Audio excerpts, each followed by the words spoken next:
All the films have been pretty big, but I do think that this, certainly it's the biggest emotional climax you could wish for. And you know, it's surrounded by this sort of big physical climax too. So yeah, I think it is. It's the biggest film so far. Well, I think the emotional core is what the film's about. You know, the battle for Hogwarts, the battle between good and evil, is really a backdrop to that fight that takes place between Harry and Voldemort, both, you know, physical and an emotional fight. And so I think we would have got it wrong if we'd overshadowed too much that central emotional core, because that is really where we've been leading to for all this time.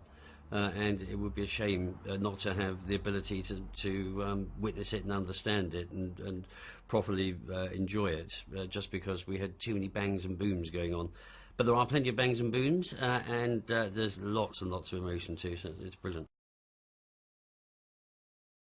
I wouldn't say he knows what to do, but I think he knows he has to do it. And so I'm sure if you were to look deep within, he is terrified. But being Harry, he sets, you know, his right foot forward and follows with his left and just keeps going, because he has a job to do. He's the only person left who can successfully carry out that job. In fact, he's always been, you know, even while Dumbledore was alive. Truthfully, it's always been Harry was the one that had to do what has to be done. It just now he doesn't have the support of Dumbledore, but you know, in the midst of feeling sort of alone and quite desperate, I'm sure, he then finds he has the support of the school again, in a way that you know, a short while earlier I'm sure he could never have imagined. But yeah, I'm sure he's terrified, but he does the right thing. Tom in The Half-Blood Prince becomes the kind of reluctant chosen one. He's the dark side of Harry's coin. He's given the task by the Dark Lord. Harry's given the task by, you know, the Great White Wizard. And so I think they do recognise in each other that you know, there are similarities, and that they're not just it's not that life is not just black and white. And it does it informs their scenes together, I think, and they work really well, because Tom's turned into a really fine actor. And you can see both the certainty and uncertainty in his character and through his performance, and it's really rewarding.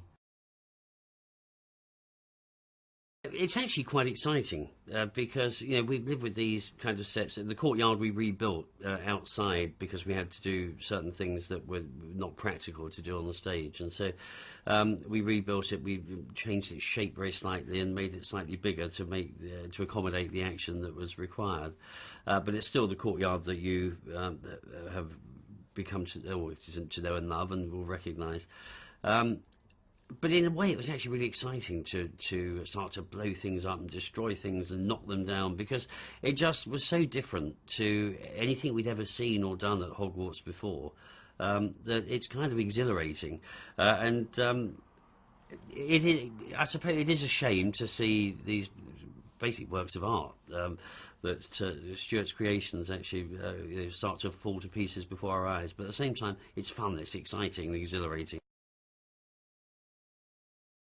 I thought I'd kind of get away with it, because I thought, you know, we've got a year of editing to do, and so we're still living with Potter. We're not, you know, a lot of the crew were just, that was it, they were finished. You know, they'd been with it for a long time, and as the cameras cut, their job was over. There was nothing else to come back for. And so I thought, it's going to be really awful for them, but actually I'm kind of okay, because we've got the death of 1,000 cuts yet, literally in the editing room. And so by the time we get to the end, we'll have had time to assimilate the fact that it's all over and we're not coming back. But it was moving. It brought a tear to my eye. It was really moving, surprisingly moving.